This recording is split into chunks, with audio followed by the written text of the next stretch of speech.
So magandang araw sa inyo mga lods. 31 days bago dumating yung nanay ko. So countdown, di ba? So mga lods, again, the preparation na ginagawa ko is nakakuha na nga kami ng ng titirhan nila.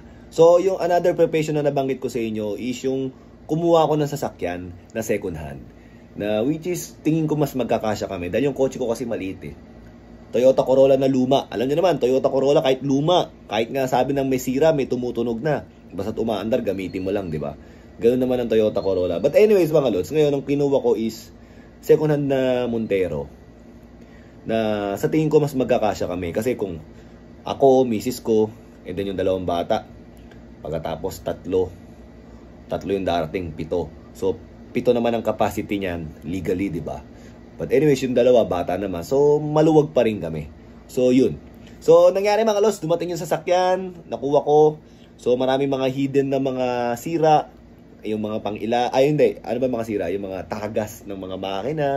So, yung mga tagas ng transmission. Ako, Diyos ko po. Buti na lang, meron akong kilalang maasahan na mekaniko na matagal ko nang kilala. Doon ko dinadala. Kahit nga iwan ko doon eh. Alam mong hindi ka nila lolokohin sa presyo, sa mga pagbili ng mga materyales. Tapos alam mong pagka medyo may konting sabit yung gawa dito na medyo parang hindi ka kontento or hindi ka satisfied, ibalik mo, then ipapaliwanag nila ba't ganito ganyan. So yun, sa madaling salita mga lods, bumalik na yung sasakyan.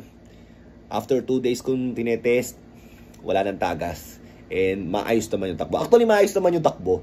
Talagang may tagas lang. Pero medyo mabigat kasi yung tagas doon sa may transmission eh. Kasi mahirap yun eh. So sa mga nakakaintindi about sa sasakyan, alam nyo naman, pag transmission, matic. Tsaka matic ang kinuha ko loads para mas madaling manehuin. And in case of emergency, kayang manehuin ng misis ko. Actually, yung misis ko kaya naman magmaneho ng manual kasi nung nag-driving school siya, manual naman yung minamaneho talaga niya. Pero magmula nung dumating kasi ako sa buhay niya, halos ako nung nag-drive kadalasan eh. Diba? So, siya yung nag-aalaga ng mga bata. So, medyo konting, hindi naman nakakalimutan, wala lang practice. Pero, in case of emergency, mas madali niya mamamaneo kasi matic. So, yun din yung sinasuggest niya. So, matic yung kinuha. So, bababa tayo, lots. So, tingnan natin yung sasakyan na.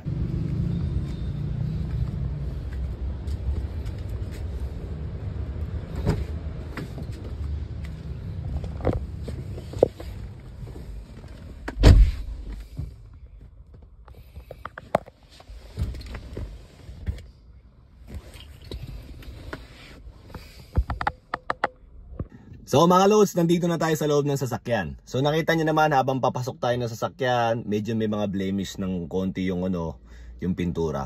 Actually lods, yung pintura wala namang ganong problema. Hindi ko lang talaga napansin. So ang sitwasyon kasi ng kotse is meron siya mga garnish kung tawagin. Alam niyo yung mga design na parang may mga chrome ganyan. So ginawa ko, tinanggal ko yun kasi hindi ako mahilig doon.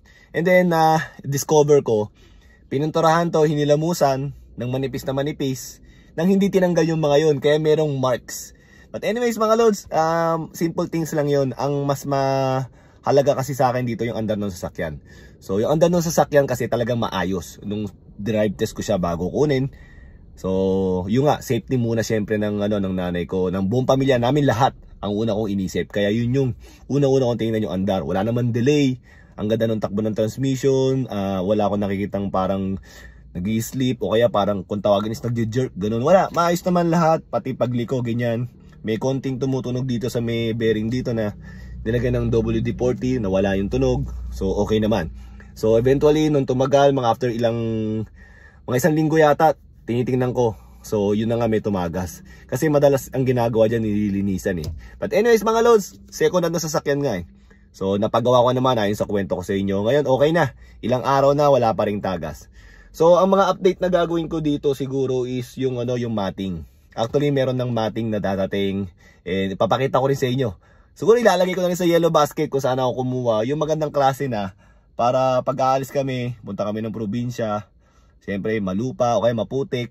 Para kahit kahit na tumapak sila rito, hindi ganong messy. At hindi kami magkakaroon ng ng another time para lalinisin yung. Kumbaga, easy linis na lang, ganun. Para komportable kami dito. Ganun yung isa na isip ko. Saka may kasamang bata, baka mamaya magkalat-kalat. Mas maganda pa rin yung matting mo is yung magandang klase. At yung lapat dito sa sasakyan natin. So mamaya siguro lods, after ng trabaho ko, okay, ang aga ngayon. After ng trabaho ko is yung papalagay ko yung Android dito para mas madaling bumiyahe. Ganun ang gagawin ko. Para, ano ba tawag dito, gagamit na lang kami ng internet, yan. So mamaya, papakabit ko, okay? So yun yung mga mga tingin ko, mga gagasusin ko talaga dito na kailangan ko rin naman talaga. And siguro yun na rin yung way para magkaroon na rin ako ng malaking sasakyan. Kahit na second hand lang to, pinaghirapan naman natin to. Yun ang kagandahan doon alam mo yun, yung bunga ng mga pinaghirapan mo dati. Actually, ayoko pa kang bumili sana Although kaya ko nang bumili noon pa. Pero siguro time na rin. Tuwan-tuwa yung mga anak ko, natuwa ko nung pagsakay nila dito. Sabi, wow, we have a big car already. I like this car. Tapos nakikita mo, maluwag sila doon, maayos silang nakaupo. Alam mo yun, nakakatuwa din. So, yun, sineshare ko lang sa inyo mga lods. Pintura. Kung may mag-sponsor ng pintura, no? O sige, hindi, joke lang. Pero wala kasi sa ko yun sa isipan ko yun na gagawin yun. Actually, yung mating may nag-sponsor nun. Tapos, sabi niya yung pinakamagandang klaseng mating ang bigay ko sa'yo. So, ipapakita ko sa inyo sa may yellow basket sa may TikTok ko yun.